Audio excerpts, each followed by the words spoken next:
Well, there's a new executive order out today. This is dated September 19th, 2025, which was just Friday, and its effective date is going to be September 21, which is the end of Sunday. This is an executive order that restricts the entry of certain non immigrant workers, specifically H1b. That's a big one. We have lots of clients who are here on H1b visas or who hope to bring someone here on an H1b visa. So the good news is for people who are already here on an H1b visa, this does not obviously affect them. On the other hand, anyone who is hoping to come here on an H1b visa or who is hoping to bring employees here on H1b visas are going to have a problem unless this is amended or rescinded or something like that. The the rule is going to apply to anyone who's out of the country right now. That's the simplest way to put it. So here we go. The first part is just the preamble. Why is this happening? Well, it's viewed as an abuse and an overuse of bringing in foreign laborers who, according to the preamble here, are actually just undercutting native USA labor, even in these skilled industries. You may recall several months ago, this was one of the blow-ups between Elon Musk and a lot of President Trump's base, where Elon Musk told people an explicative on Twitter or X because they didn't support the importation of more foreign workers. Anyway, that's the important part to you if you're a person involved in this is not why it's happening so much as what's happening. So Section 1, restriction on entry, I'll try to just summarize this. Your employer is going to have to pay $100,000 fee. So that's pretty much a non-starter for everyone. Unless you are getting paid, let's say, $2 million a year, then maybe an extra $100,000 fee is going to be worth it. Maybe you're that caliber of worker that they pay you so much already because you're that caliber of worker, and paying an extra $100,000 per year fee is worth it. But that's pretty much a non-starter for everyone. If you were here making $100,000, $200,000, $300,000, do you think your employer is going to decide that you're worth it to pay, not to you, but an extra $100,000 to the government as a fee just for the privilege of employing you as an H1B worker? But what this says is that the Secretary of Homeland Security shall restrict decisions on petitions not accompanied by this $100,000 payment who are currently outside of the United States. So for workers who are currently outside of the United States, and this is going to last for at least 12 months after the effective date of this proclamation. That effective date is Sunday, so the 21st of September, 12:01 a.m. on September 21, 2025. I guess it's actually Sunday morning, isn't it? Late Saturday night.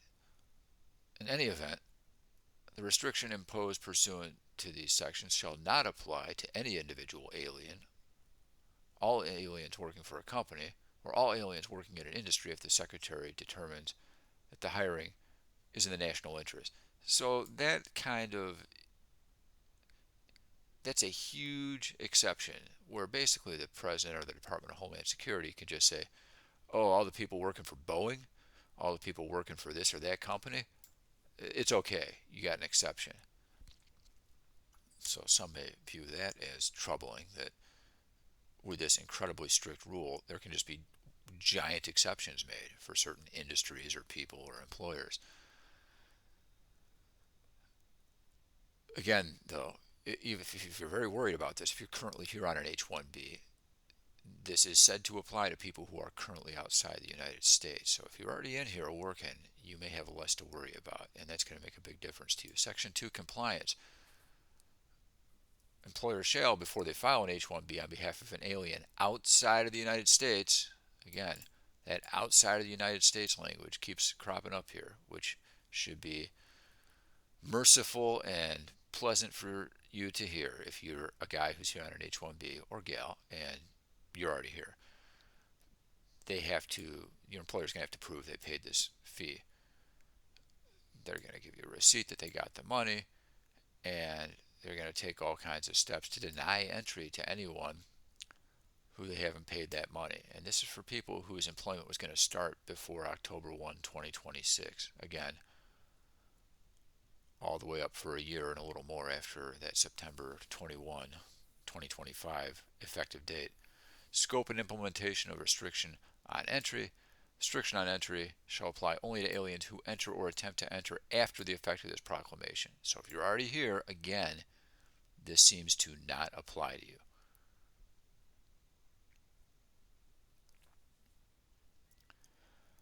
Section 4, amending the prevailing wage levels. Now, this is actually a different subject. It's related, of course, but they don't explain exactly how they're going to amend it, but the Secretary of Labor shall initiate a rulemaking to revise the prevailing wage levels to levels consistent with the policy goals of this proclamation, consistent with the Immigration Act. The Secretary shall initiate a rulemaking to prioritize the admission as non-immigrants of high-skilled and high-paid aliens, consistent with the section. So altogether, what's that telling me? It's that if we'd gone through that whole preamble, you got the impression that the authors of this preamble think there's way too many people coming in on H1bs to do work that's really not so high skilled, and they're being paid wages which really aren't so high above the actual market rate for the kind of work they're actually doing. In other words, foreign people are being brought in to undercut U.S. native labor, and that's got to stop. So they're going to revisit. You have to do the prevailing wage certification through the Department of Labor whenever we get someone in H1b. That's something that we do. And this is telling us that they're going to take a close look at how they do that. And those numbers, in other words, you have to prove that you're paying the H1b person more than you would have paid an American if you could have gotten one to do the same work. In practice, maybe those wages really aren't so high above the market. They're going to try to make sure that they really are. So again, this is taking the legs out from under a lot of employment that's being done by people from other countries, which perhaps could be done by people in the U.S. At least that's the argument. Section 5, general provisions. Nothing too important here that we need to go through. And then, of course, in witness, the president's going to sign this on a giant pad of paper on TV or in a video. There he is, ready to sign it. So he may have already signed it. There's going to be a lot of news about this. I think the important take-home message is this is going to cause a sea change for bringing in more people, or people who actually left maybe just to visit their home.